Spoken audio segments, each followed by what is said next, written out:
Tigrayan forces handed over their small arms to Ethiopian National Defense Forces as part of the Pretoria Agreement. This process is a continuation of the surrender of heavy weapons in January of 2022, followed by the handing over of cruise-served weapons in May 2023. The demobilization of Tigrayan forces officially began today in Meghaleh, with over 300 fighters handed their arms to join camps, marking a significant milestone in the implementation of the Pretoria Peace Agreement.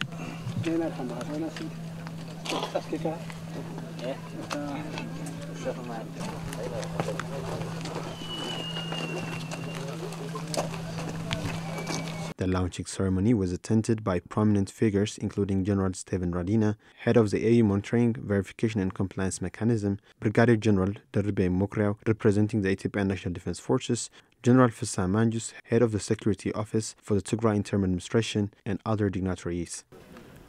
Today marks a very important milestone in the Pretoria Peace Agreement. And on behalf of the Africa Union Commission, I thank both parties for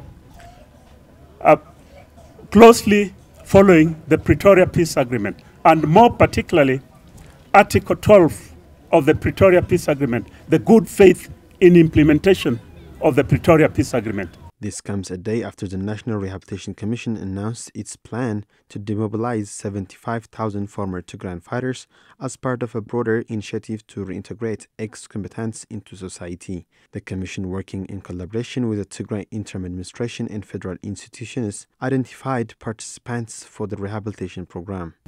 They have secured 3 camps, one at the Meles, the now here at Mekele, the other one at Dagahamus, and then the other one in Adwa. Of course, there are other 2 camps that they are still identifying. Now, for today, it is very important because it is a continuation of the disarmament, and you've seen the medium and small arms that have been handed in by the combatants.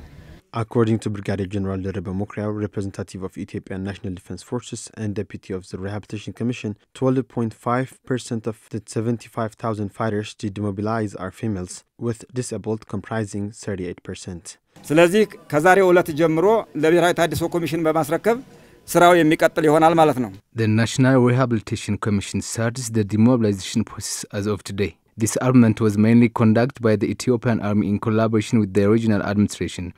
When we say disarmament, it doesn't mean everyone must hand over his weapons. It should take the security situation in the ground. It will consider the peace and security of Tigray. The Tigray Interim Administration and the Ethiopian National Defense Force will work on this matter closely. Representative of Tigrayan forces, General Fissa Kidan, recalled the suffering of IDPs and the need to return them back to their homes, as the Pretoria Agreement states. He said the disarmament and demobilization process shows the determination of the people of Tigray to the implementation of the Pretoria Agreement and the peace and security in general. DDR advisor for the Rehabilitation Commission, Cornelis Keys, underscored the significance of the process and appreciated commitment of the fighters to give peace a chance.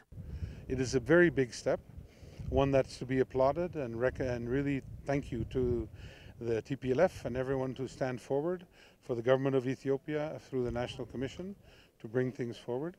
We'll go to Meles compound or campus, and in the Meles campus they will undergo a reception process, a psychosocial learning and orientation, then learning about some of the civic things that go on here, both in Tigray and Ethiopia in general, followed by a orientation to civilian society, getting people back into what they need to think about going home, and then we send them home on the 6th day.